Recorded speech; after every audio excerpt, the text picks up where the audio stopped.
Magandang araw sa inyong lahat, mga giliw naming tagapakinig. Muli po mga kaibigan, narito na po ang pagpapatuloy at ikatlong yugto ng liham kasaysayan na ipinadala ni Bernie dito sa ating dula. Love and Memories.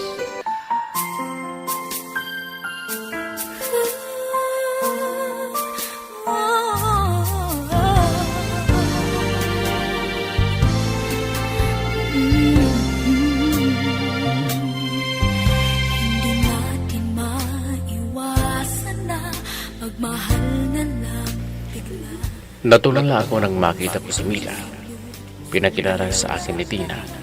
Sa kanila ko niyaya na kumain sa fast food. Kaya yung perang pambili ko sana ng sapatos ay ibinayad ko sa kinain namin. Samantala, galit ang itay ko nang hindi pa ako umuwi ng tanghali. Nag-away sila ng inay. Kaya masama ang loob na umiyak dahil sa ginagawa ng itay sa akin. At gabi na nang iatid ko sa bahay nila, si Mila, dahil nanood pa kami ng CD.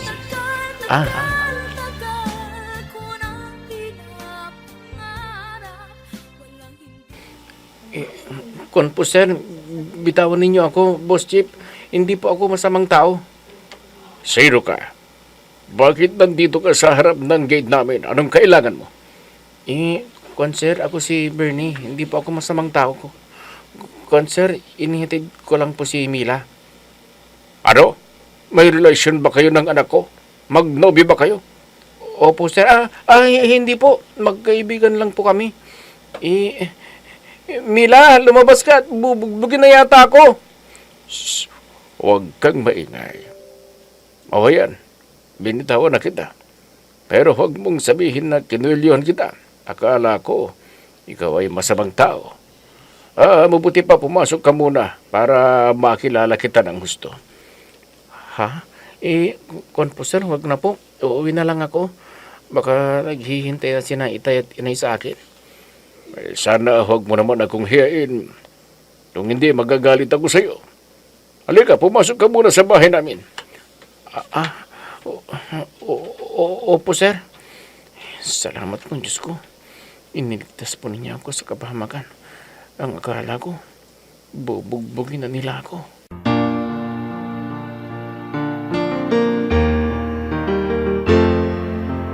I'm so blessed I have you, 'cause you gave the world to me.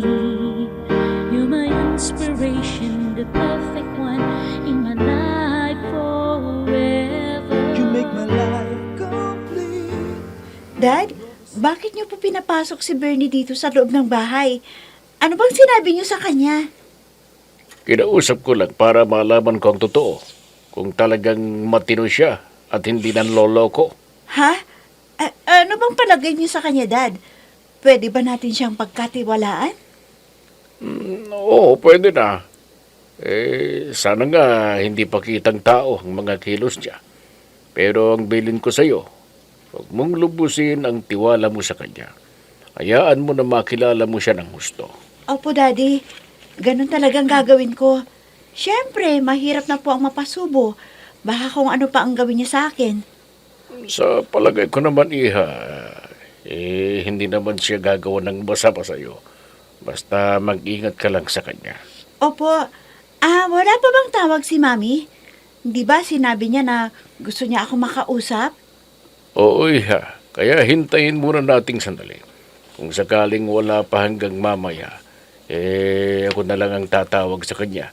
Baka nakalimutan niya dahil sa pagod sa trabaho niya.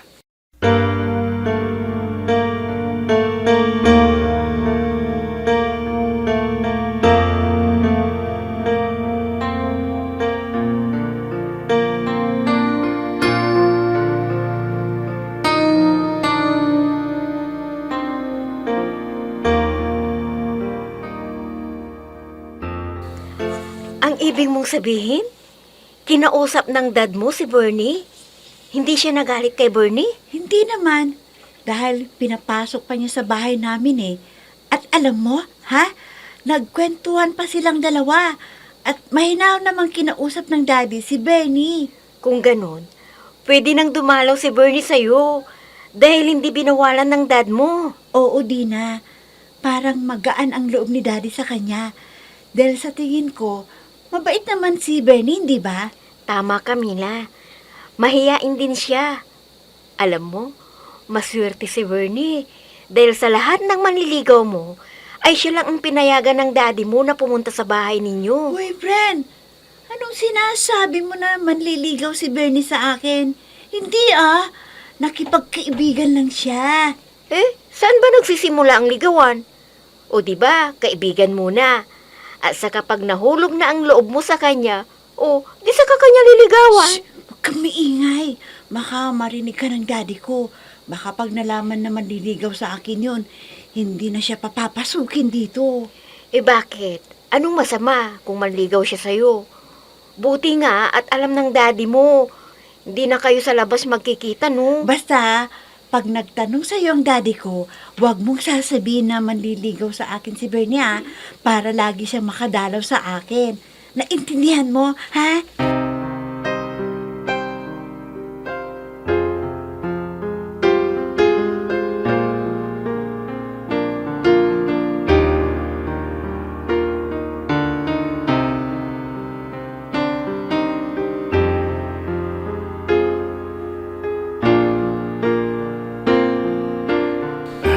Ring, halika na.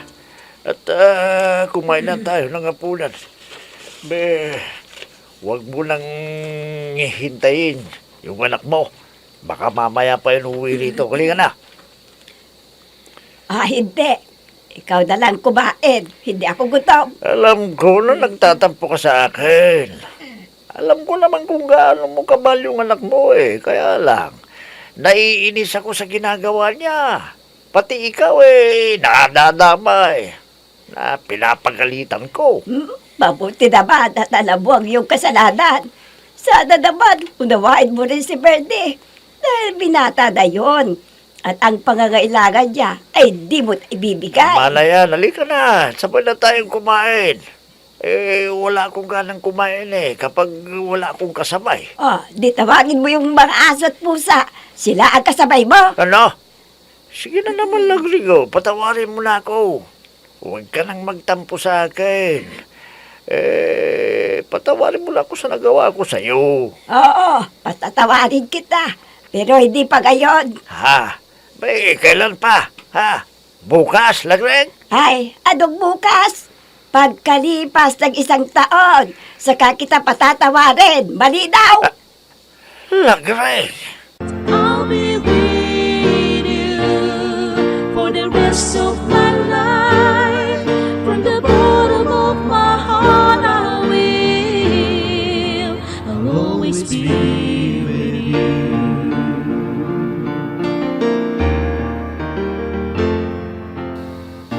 Ano po, inay? Asan po si Itay?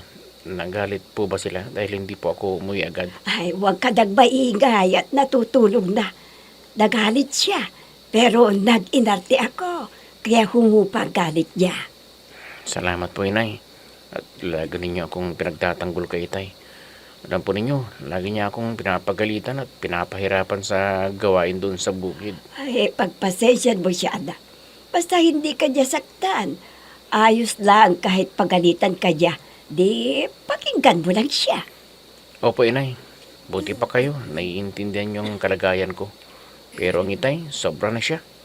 Halos hindi niya ako pagpahingin sa trabaho ko sa bukid. Ano? Sabihin mo nga sa akin. Ano ang ginagawa ng itay mo doon sa bukid?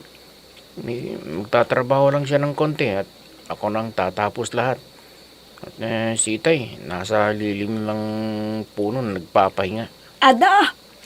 Mabuti at nalaman ko ang pagpapahirap niya sa'yo. Sige na anak. Kumain ka na. Saka ka matulog para makapagpahinga.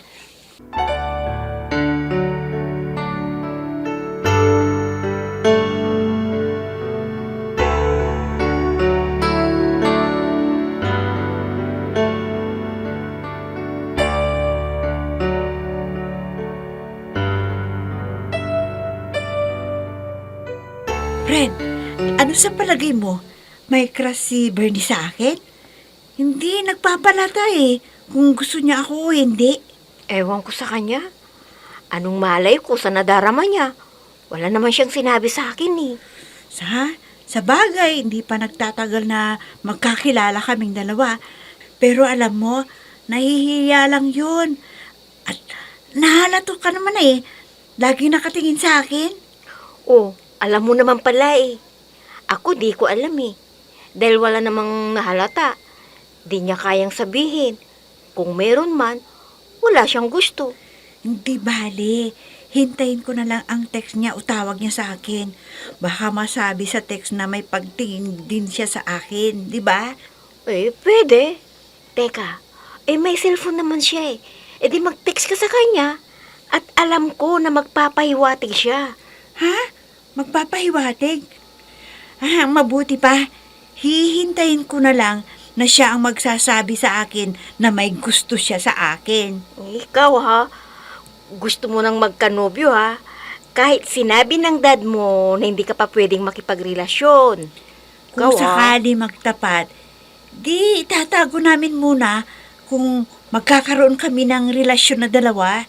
Alam mo naman ang kasabihan, hindi ba? Na walang lihim na hindi nabubunyag. Kaya ingat ka kung liligaw sa'yo si Bernie.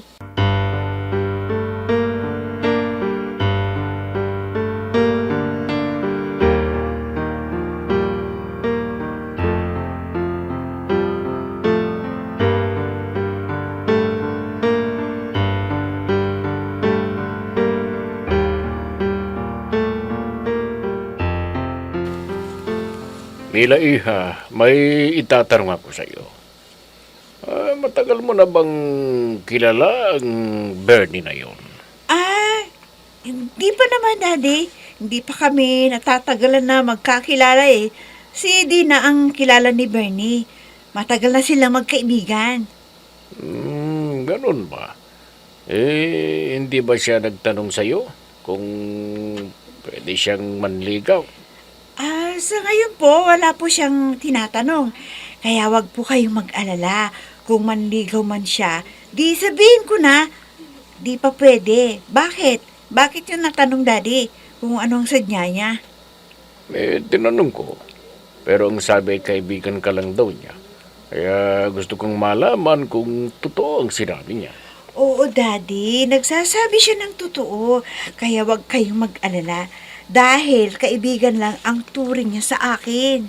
Mabuti naman kung ganun. Dahil hindi mo pa kabisado ang ugali niya. Anong malay mo? Nakita niya na may kaya tayo sa buhay.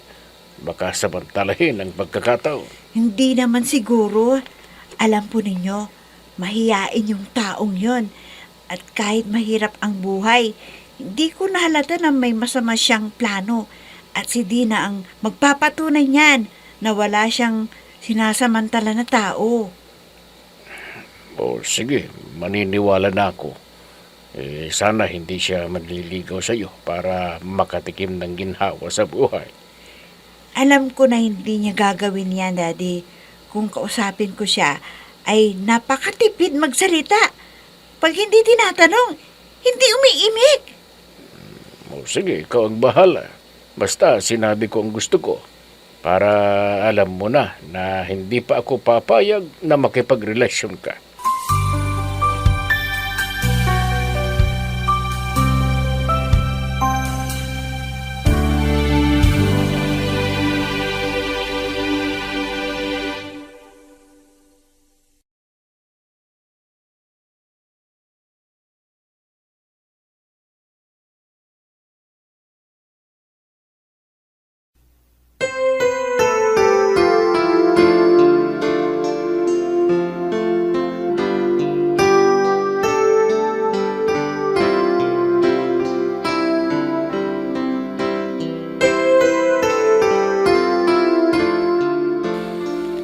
Abay, nakabihis ka lang rin.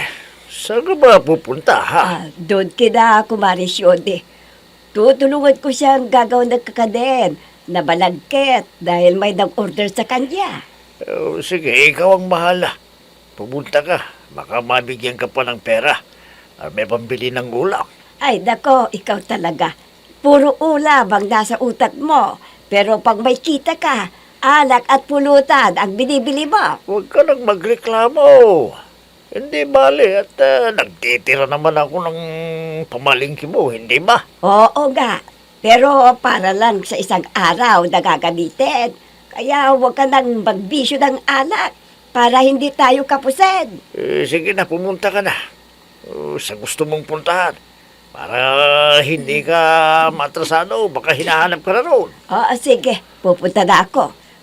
Kung isasama mo sa bukid si Verde, ay huwag mong pagalitan, ha? Kung gigisingin mo, kausapin mo siya ng maayos para sundin ka niya. Ay, ako nang bahala dyan. Basta huwag niya lang akong sagot-sagutin. Yan ang hindi ko gusto. Para hindi ko siya masuntok. Ay, kasasabi ko lang na huwag mo siyang saktan. Nakalintik ka, Adong. Talagang tatamaan ka sa akin pag saktan mo si Verde.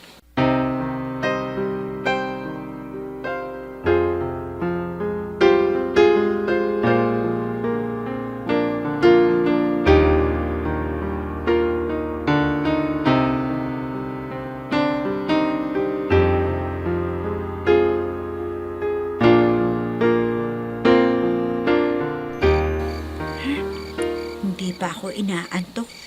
Ang mabuti pa, i-chat ko muna yung mga kaibigan ko para malaman ko ang mga nangyayari sa kanila. Baka nandiyan na hindi ko na nasagot ang mga messages nila sa akin. May mga makulit na kaibigan. Kaya kailangan na basahin ko lahat ang mga message nila para alam nila na hindi ko sila nakakalimutan. Kailangan na magbasa muna ako ng mga messages dito sa cellphone. I'll be with you for the rest of my life. From the bottom of my heart, I'll always be with you.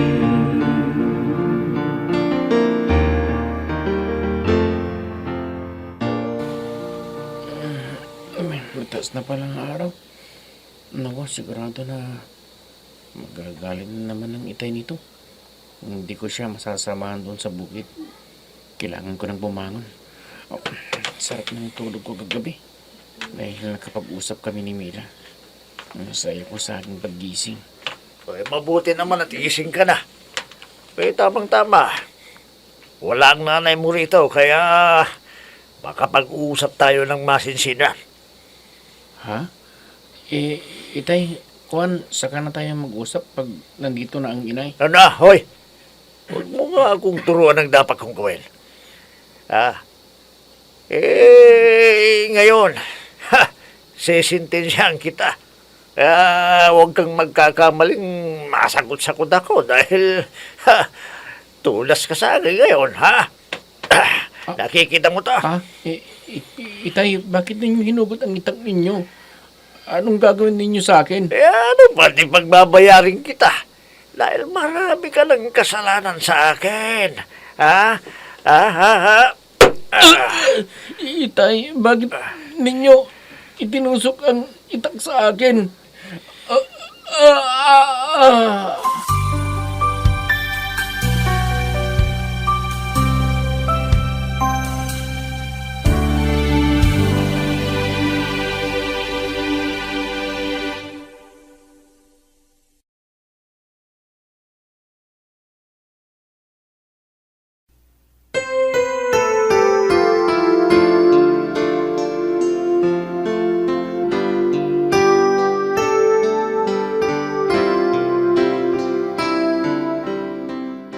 Ano kaya ang mangyayari sa tagpong yun? Mga kaibigan, huwag ninyong kaligtaan subaybayan ang pagpapatuloy at ika-4 na yugto ng liham kasaysayan na ipinadala ni Bernie dito sa ating dula. Love and Memories. Mga nagbibigay buhay sa ating dula ay sina Mayra Abrihal Narnola, Susan Malikdem, Robert de Guzman, Yehuda Ismael, Eva Alcoriza, Jun Cabato, Ami Diaz, at si Oscar Ora. Technical supervision at musika ni Oscar Ora. Nilapatan ng tunog ni Robert D. Guzman. Mula sa panulat at direksyon ni Ami Diaz. Love and Memories. Inihahandog sa inyo ng F3 Recording Studio para sa Pambansang Radyo ng Pilipinas, Bombo Radio, Philippines.